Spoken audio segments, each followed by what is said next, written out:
طيب في لاعب كمان النادي الاهلي حاطط عينه عليه، وهو محمود ممدوح.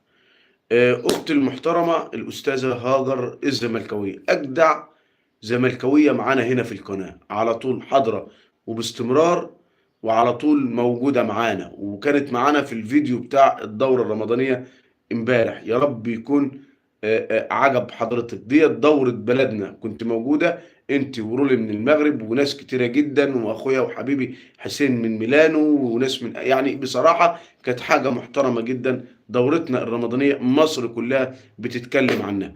كل سنة وحضرتك طيبة، ورمضان كريم عليك وعلى أسرتك الكريمة. يا رب سترك ورضاك. حطت عينه على لعيبه الزمالك بس، لا مش الاهلي، مش حاطط عينه على لعيبه الزمالك. طب ما بيراميدز بيفاوض عمر جابر، تمام كده. محمود الونش قعد مع مسؤول الاهلي، وهو اللي طلب انه يقعد مع النادي ده. احمد السيد زيزو والده هو اللي اجتمع مع مسؤولي النادي الاهلي. اخويا وحبيبي عبد الله، يا اخي ابراهيم عادل هيسيب الفلوس ويروح الاهلي؟ قول كلام معقول، صلى على حضره النبي يا عم عبد الله الاول كده، ما تدخلش تضرب كده على طول، لا روق. روق يا معلم. كنت هقول لك اشرب كوبايه شاي، بس احنا في شهر رمضان، ولكن هقول لك كل سنه وحضرتك طيب، ورمضان كريم عليك وعلى اسرتك الجميله. ولكن هقول لك دلوقتي على مفاجاه. ابراهيم عادل، ادهم الغالي، محمود حسن هيرجع. محمود حسن هيرجع نهايه الموسم. محمود حسن تريزيجيه هيرجع نهايه الموسم. اضرب اللايك يا عم عبد الله، وصلي على حضره النبي. واختنا هاجر تضرب اللايك، كل الناس المحترمه الجميله تضرب اللايك وتصلي على حضره النبي الكريم عليه افضل الصلاه والسلام.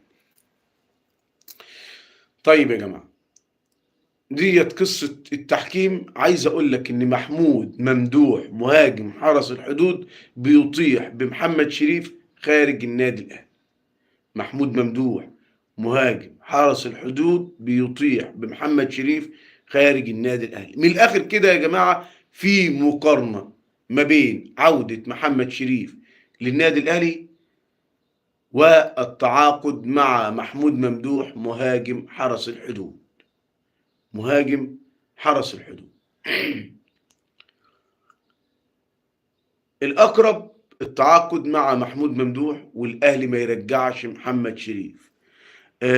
معقولة إبراهيم عادل؟ إن شاء الله رب العالمين. أخويا وحبيبي أحمد خليفة، صباح الفل. عم أحمد يا خليفة، أنت اللي من العرقية ولا لأ؟ صباح الفل يا عم أحمد يا جميل. اضرب اللايك المتين وسمعنا الصلاة على حضرة النبي الكريم عليه الصلاة والسلام. عمر جابر، بيراميدز بيفاوض عمر جابر على فكرة. إحنا عاملين ندفع فلوس على الحكام، طب هنعمل إيه؟ إحنا لازم ناخد الدوري، دي البطولة الملاكي لجمهور النادي الأهلي. طيب يا جماعة، آه،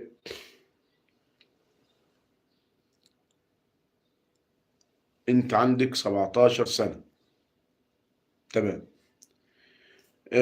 كنت عايز اقول لك كمان ان اللهم صل وسلم وبارك على سيدنا محمد عليه افضل الصلاة والسلام. النادي الاهلي كان ناوي يتكلم ويرجع محمد شريف، لكن التألق الكبير جدا جدا جدا جدا والحالة اللي بيعيشها محمود ممدوح مهاجم حرس الحدود بترجح كفته على محمد شريف. محمد شريف نادي الزمالك هيموت عليه. محمد شريف نادي الزمالك هيموت عليه. نادي الزمالك هيموت عليه. محمد شريف نادي الزمالك في تواصل مستمر معاه. محمد شريف رفض اكتر من مرة عروض نادي الزمالك. رفض اكتر من مرة عروض نادي الزمالك. محمد شريف منتظر قبلة الحياة من النادي الاهلي. محمد شريف بينتظر قبلة الحياة من النادي الاهلي. طيب يا جماعة، آه، بس كابتن محمد شريف مش كويس بصراحة، مش هيفيدنا. ما هو يعني محمد شريف هيكون احسن من سيف الدين الجزيري واحسن من ناصر منسي من وجهة نظري. محمد شريف هيكون احسن من سيف الدين الجزيري ومن ناصر منسي. طيب انا عندي الرجع محمد شريف احسن. انا شايف ان محمود ممدوح مهاجم جامد جدا، وشايف ان محمد شريف برضه مهاجم قوي جدا جدا جدا جدا. فوارد جدا نتعاقد مع محمود ممدوح ونقول لمحمد شريف معلش، شكرا. دي قصة محمد شريف.